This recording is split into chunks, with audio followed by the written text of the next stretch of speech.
Situation बहुत बिगड़ती जा रही है, प्लीज आप फोर्स दीजिए। इस बार मोदी जी को एक भी वोट नहीं देंगे हम लोग तो। इतनी दिक्कत, कोई सुविधा नहीं, कोई व्यवस्था नहीं, कुछ नहीं, धक्का मुक्की, किसी तरह जान बचा के आए हैं। बस लाशें काउंट हो रही है, यहाँ से उठा के जा रही है। जो भगदड़ हुई है उसका किसी वीडियो में, किसी चैनल में कैजुअलिटी का कहीं जिक्र ही नहीं है। ये महाप्रयाग है, मृत्यु सबकी आनी है, एक दिन मरना सबको है, पर कोई गंगा के किनारे मरेगा तो वो मरेगा नहीं, मोक्ष पाएगा। प्रशासन ने मेडिकल में आके बोला किसी को कुछ, प्रेस वाला को कुछ नहीं बताना है यहाँ पर है?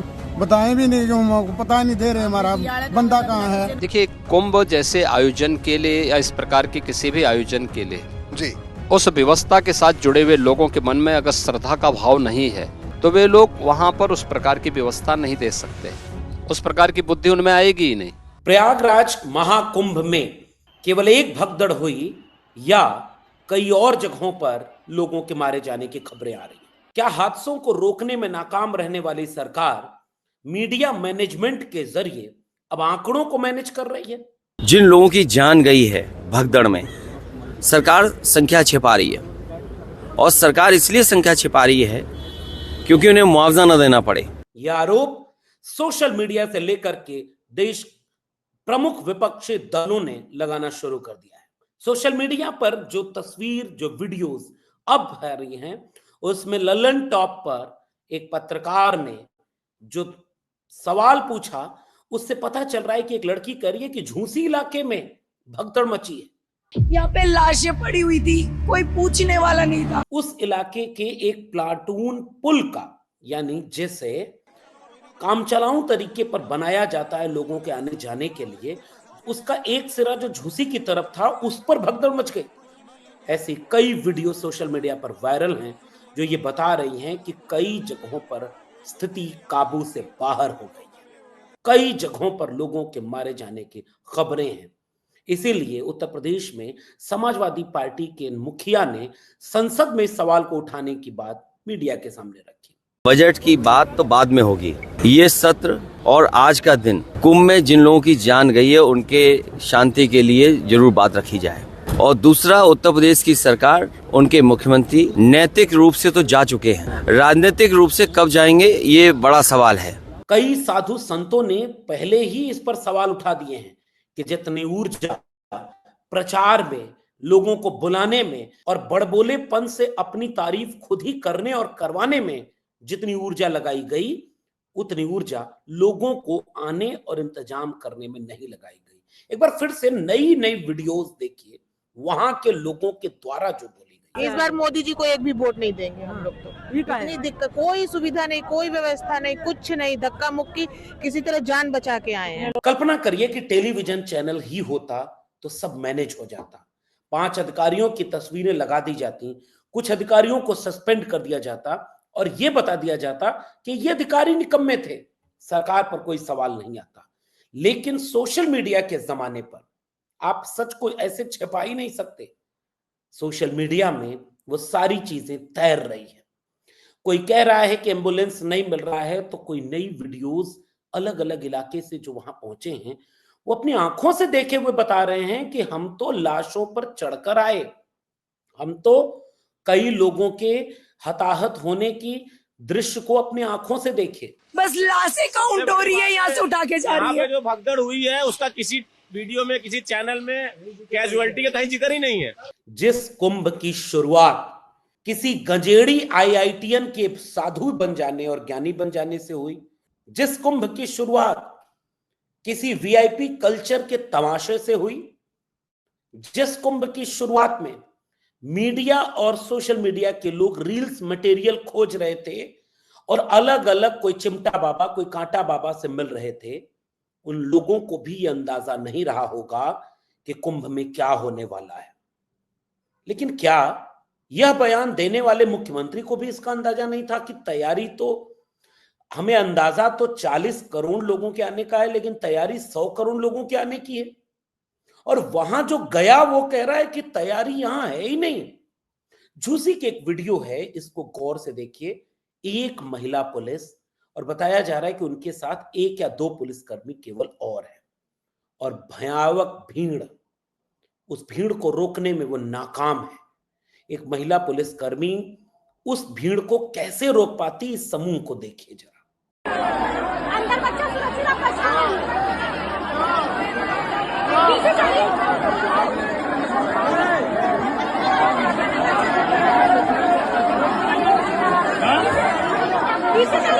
अब उसके बाद एक दूसरी वीडियो देखिए जिसमें ये महिला पुलिसकर्मी ये कहते हुए सुनाई दे रही है कि बहुत ज्यादा स्थिति खराब है, ज्यादा से ज्यादा पुलिस बल भेजिए, बहुत सारी बातें तो ऐसी हैं जो हम कैमरे पर बोल नहीं सकते। सुनिए गौर से। सर आपसे हम्बल रिक्वेस्ट है, यहाँ पे बहुत ज्यादा भीड़ हो चुका है। थाने में मतलब पोस्ट लगाई है, बट उनको भी अब मतलब कि भीड़ से बचा पाना बहुत मुश्किल है। मैम के सपोर्ट से, हम लोग के सपोर्ट से सब बच्चों को यहाँ एकत्रित किया गया, लेकिन भीड़ बहुत ज्यादा है। कुछ चीजें हम आपको वीडियो पे नहीं बता सकते। आप जल्दी से जल्दी हाथ जोड़ के विनम्र निवेदन, आप फोर्स भेजिए सर, कंडीशन बहुत बिगड़ती जा रही है, प्लीज सर आप फोर्स भेजिए। ये कौन सी बात है जो पुलिस कर्मी कैमरे पर नहीं बोल सकती? ये कौन सी बात है जिसे छिपाया जा रहा है, और इसका जवाब कौन देगा?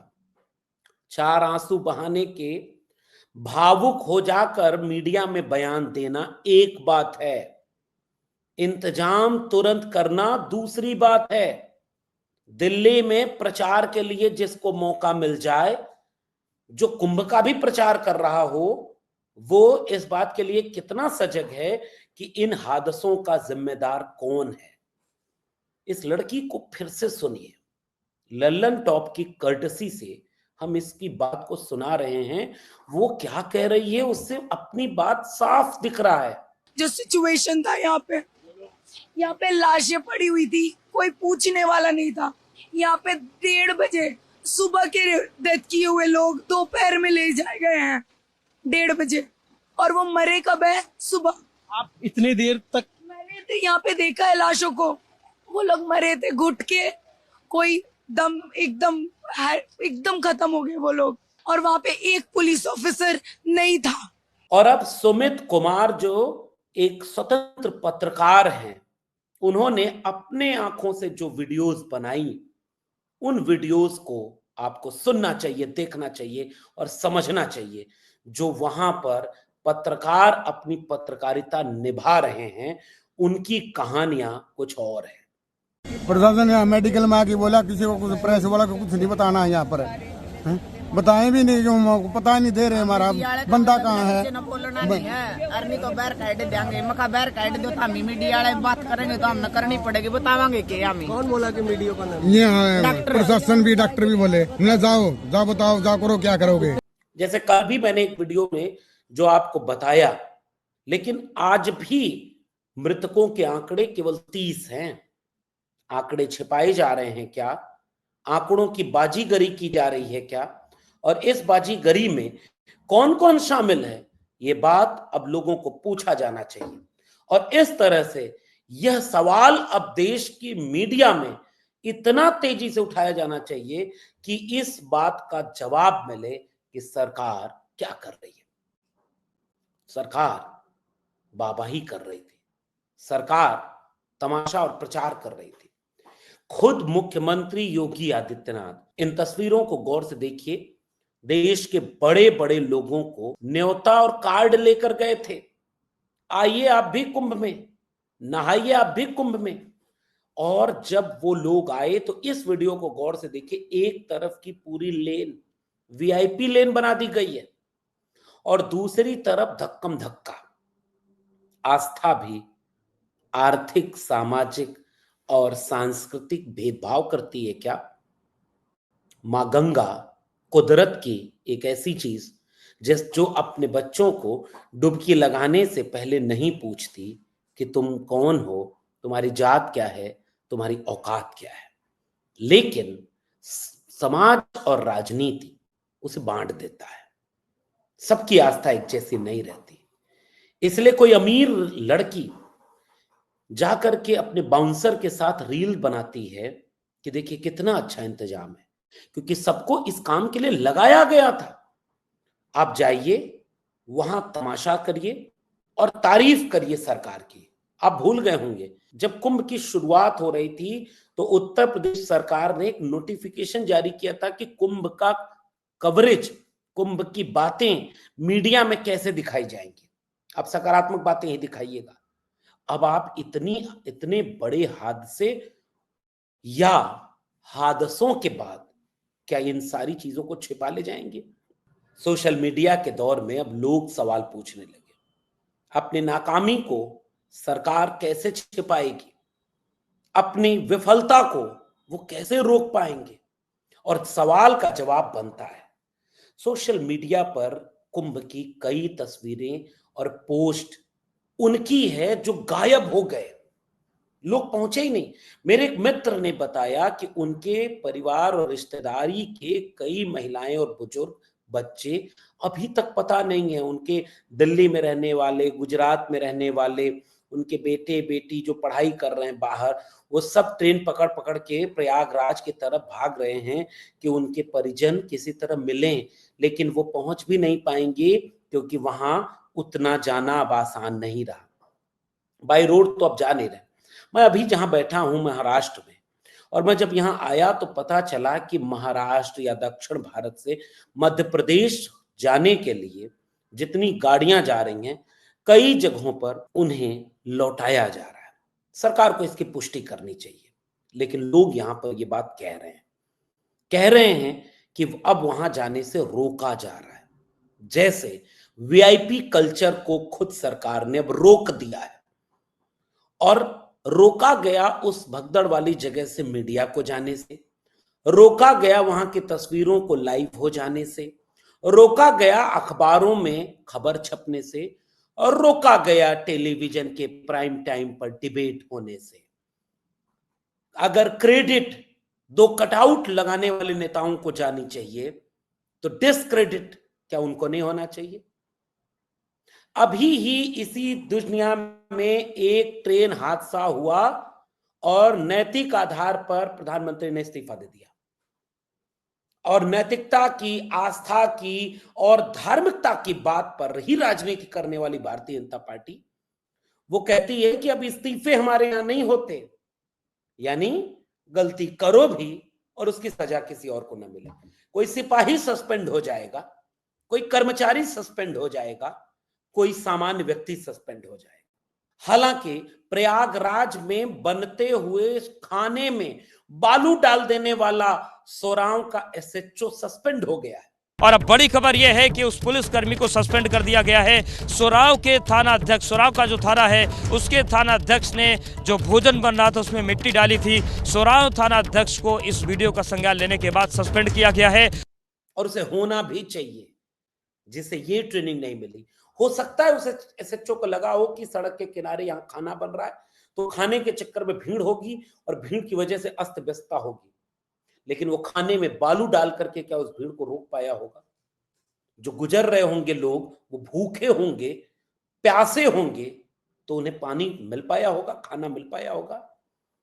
उसी संगम की नगरी से कई तस्वीरें शानदार आ रही, कोई हिंदू, कोई मुसलमान, कोई सिख, कोई ईसाई, जिसके भी दिल में मानवता है, उन सब ने अपने दिल के दरवाजे खोल दिए। लोग सड़कों पर पानी लेकर के खड़े हो गए, चाय लेकर के खड़े हो गए। कई लोग बाइक पर, अपनी गाड़ियों पर निःशुल्क लिखवा करके सड़क पर आ गए कि आपको कहीं जाना है तो हम आपको पहुंचा देते हैं। यह है इलाहाबाद। अब उसमें कोई मजहब नहीं खोजने जाएगा कि कौन हिंदू है और कौन मुसलमान। जो भी इंसान है वो इस विपरीत परिस्थिति में इंसानियत का हक अदा कर रहा है। उन तमाम इंसानों को सैल्यूट, उन्हें हिम्मत मिले, और मैं उन तमाम परिजनों को जिन्होंने अपने लोगों को खोया है उन्हें भी साहस मिले। लेकिन पहचानिए इस बाबा को जो कहता है कि आपके घर का कोई मर गया जाकर के वहां, तो वो मरा नहीं है, मोक्ष मिल गया। हमका देश में प्रतिदिन लोग मर रहे हैं और करोड़ों लोग मर रहे हैं। कुछ दवा के बिना मर रहे हैं और कुछ स्वास्थ्य की व्यवस्था के बिना मर रहे हैं, कुछ हार्ट अटैक से मर रहे हैं। निश्चित रूप से ये जो घटना हुई वो निंदनीय हुई है और बहुत विचित्र हुई है। पर एक बात बोलें, ये महाप्रयाग है, मृत्यु सबकी आनी है, एक दिन मरना सबको है, पर कोई गंगा के किनारे मरेगा तो वो मरेगा नहीं, मोक्ष पाएगा। ये बेशर्मी, ये बेहयाई जो आपको इस चेहरे पर दिख रही थी, इसको लेकर के आप क्या कहेंगे? ये आपकी आस्था और धर्म का सम्मान करने वाले लोग हैं? विचार करिएगा। जो मरा वो सब गरीब हैं, कमजोर हैं, बेबस लाचार हैं, वीआईपी नहीं हैं। उनकी आस्था इतनी कमजोर कि वो गुजर गए, तो मोक्ष केवल उन्हें ही चाहिए था क्या? वो मोक्ष पाने गए थे कि नहाने और पाप धोने गए थे? सरकार का इंतजाम ये होना चाहिए कि हम आपको सुरक्षित आने और सुरक्षित जाने में पूरी सुविधा देंगे। न वहां पीने को पानी, न वहां तमाम तरह की चीजें। और याद करिए कि जब कुंभ शुरू हुआ था तो जितने लोग ये सवाल उठा रहे थे, भारतीय जनता पार्टी और उसकी ट्रोल आर्मी उन्हें ही ट्रोल कर रही थी कि देखो ये धर्म विरोधी लोग हैं, देखो ये कमियां ढूंढ रहे हैं, देखो ये इस पर आपत्ति कर रहे हैं। मुझे याद है कि अखिलेश यादव ने जब कई ट्वीट किया कि तैयारी पूरी नहीं हुई है, तो उन्हें ही विलन बना दिया गया। अब जब ये सब कुछ हो रहा था तो सपा प्रमुख या तमाम राजनीतिक दलों के नेता वो लगातार कैसे व्यवस्था ठीक हो, कैसे सरकार को ठोस कदम उठाने चाहिए जिससे लोगों को परेशानी कम हो और लोग जल्दी से जल्दी घर लौट सकें, सकुशल लौटें, वो जिम्मेदारी निभा रहे थे वो। आप सोशल मीडिया पर इनकी ये पोस्ट देखिए। लेकिन उसके बाद उनकी ये भी जिम्मेदारी है कि कटघरे में खड़ा करें कि इन मौतों का जिम्मेदार कौन है। ये मोक्ष नहीं है। और इन बाबाओं के चेहरों को कायदे से पहचानिए। जो कह रहे हैं कि आपके घर का कोई बुजुर्ग मर गया तो वो मोक्ष पा गया, ये सवाल क्यों नहीं पूछ रहे वो कि जिस सरकार को पता था करोड़ों लोग आने वाले हैं, उसकी गलती है ये। इसलिए ये नाकामयाबी वहां के मुख्यमंत्री की होगी, वहां की सरकार की होगी, प्रशासन की होगी। ये कहने की हिम्मत नहीं है। आप आस्था से जोड़ दे रहे हो। क्या धर्म के नाम पर इस देश में गरीबों, कमजोरों, लाचारों, बेबसों को यही आप समझाएंगे कि जो दुख की वजह उनकी इस समाज की है, इस राजनीति की है, उसको भी आप आध्यात्मिक कारण से जस्टिफाई करेंगे क्योंकि आपके मतलब वाली सरकार पर कोई सवाल न पूछ दे? कल्पना करिए कि यही सरकार किसी और की होती, कल्पना करिए कि यही सब होता। और अहंकारी भाषा को मुख्यमंत्री की भूल तो नहीं गए। सुनिए फिर से, जिसकी आस्था नहीं होती वो इंतजाम अच्छा नहीं कर पाता। देखिए, कुंभ जैसे आयोजन के लिए या इस प्रकार के किसी भी आयोजन के लिए जी उस व्यवस्था के साथ जुड़े हुए लोगों के मन में अगर श्रद्धा का भाव नहीं है तो वे लोग वहां पर उस प्रकार की व्यवस्था नहीं दे सकते। उस प्रकार की बुद्धि उनमें आएगी ही नहीं। ये सब नहीं बोलना चाहिए था मुख्यमंत्री जी। बड़बोलापन ठीक नहीं होता।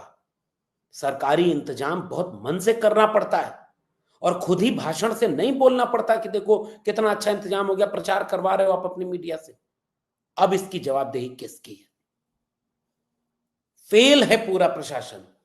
और मैं प्रशासन के निर्देशों का पालन करने से अपील भी करता हूं, जो लोग वहां जा रहे हैं या वहां हैं, जो निर्देश पुलिस प्रशासन दे उसका पालन करें, अफवाहों से बचें, सुरक्षित रहें। और अगर संभव हो तो वहां मत जाइए नहाने। अभी जिंदगी रहेगी, जिंदा रहेंगे तो मोक्ष के लिए कमा लेंगे, मेहनत करेंगे। और इस देश के इतिहास में केवल गंगा नहाने से मोक्ष नहीं मिलता। पढ़िए कबीर को, पढ़िए रविदास को, मन चंगा तो कठौती में गंगा। इस तरह की चीजों से मत परेशान होइए, क्योंकि अभी लोग आपको फिर बहका रहे हैं कि 3 फरवरी को और बड़ा नहान है, उस दिन डुबकी लगाओगे तो तुरंत पार हो जाओगे। इस चक्कर में मत पड़िए। जान रहेगी तो कर्म करोगे आप, अच्छा कर्म करोगे, अच्छा मन, अच्छा चित्त, अच्छा बुद्धि, अच्छा विचार होगा तो इसी धरती पर कबीर को पढ़िए, जीवत मरिए भवजल तरिए, वरना मलमल धोए शरीर को, मिटे न मन का मैल, और नहाए गंगा गोमती, रहे बैल के बैल। इसलिए जो आस्थावान हैं वो आस्था में जाएं, लेकिन जान बचाकर सुरक्षित रहें। और जो लोग अभी बच सकते हैं वहां न जाएं, प्रशासन के निर्देश का पालन करें। जान रहेगी तो बहुत कुछ होगा। लेकिन ये महाकुंभ पूरे देश की मीडिया और तमाम तरह के लोगों से सवाल जरूर पूछेगा कि इन सब चीजों का दोषी कौन है, और आंकड़े छिपा करके क्या सच्चाई पर पर्दा डाला जा सकता है? आने वाले वक्त में इसका विश्लेषण जरूर होगा। धन्यवाद।